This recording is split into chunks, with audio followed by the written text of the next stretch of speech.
There were 3,700 anti-Semitic incidents reported in the past year.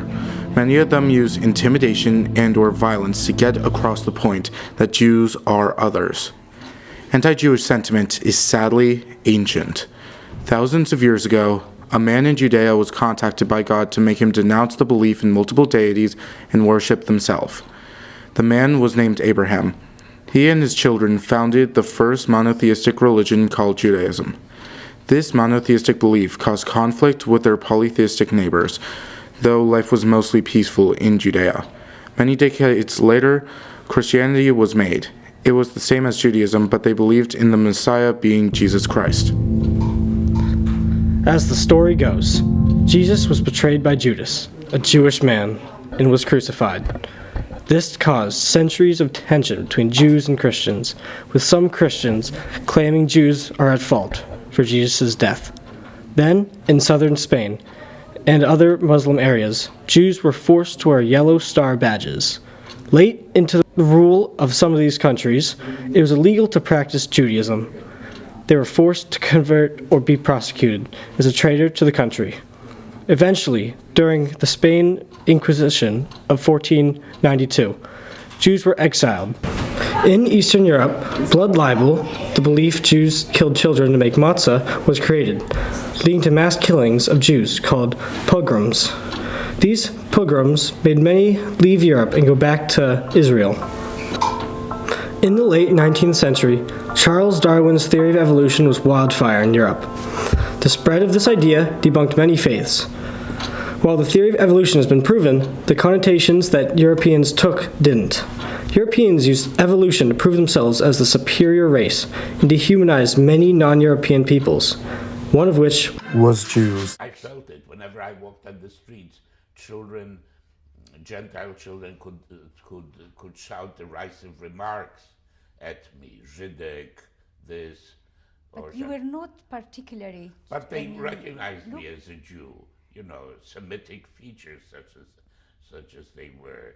They knew we were Jews. And we were not like them. Would you say children would know the Semitic Children features? would know what Jewish children or they would just like. know or that you are from the Jewish part. Or they could also hear us speak Yiddish. Yeah. Could hear us speak Yiddish, that was enough. Hitler was brought into power through championing such ideas. He believed all the Germans' problems were caused by the Jews, and the only group that should be left to procreate were the Aryans or North Germanic people. His base's particular hatred towards the Jewish ethno-religious group was self-named antisemitism.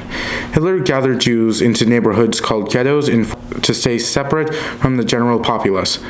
Using his platform, Adolf Hitler spread propaganda to dehumanize, villainize, and scapegoat the Jewish people until he could enact the final solution, the killing of all undesirables.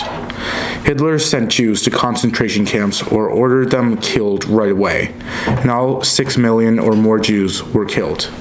Those who survived were thin and bore marks of their trauma with tattooed numbers on them, meaning they could not be given a kosher burial, and scars from untreated injury.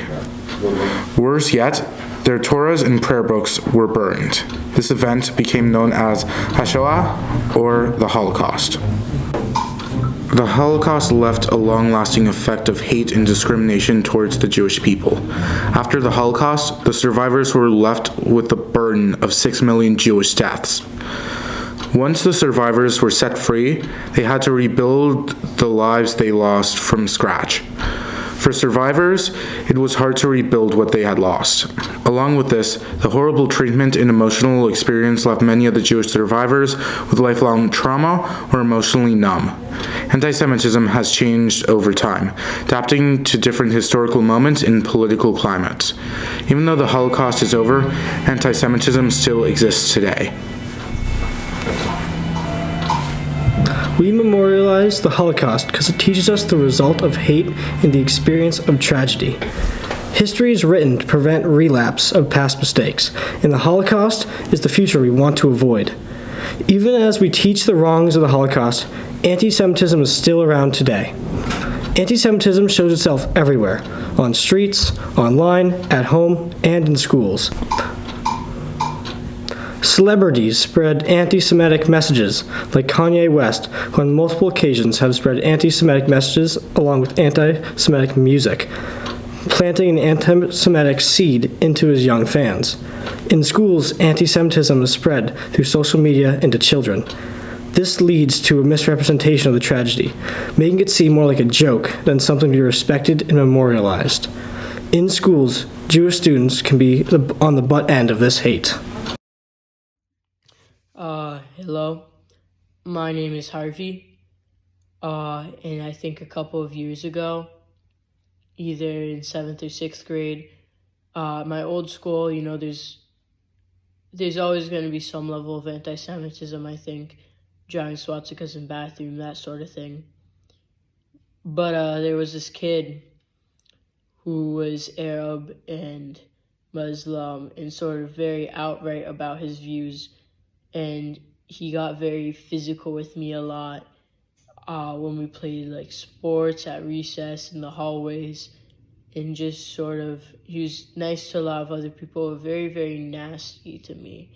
And he made it clear multiple times that it was because I was Jewish, and I think that was really my first time I'd ever experienced that. And like, I didn't know him at all, and he just hated me because of who I was.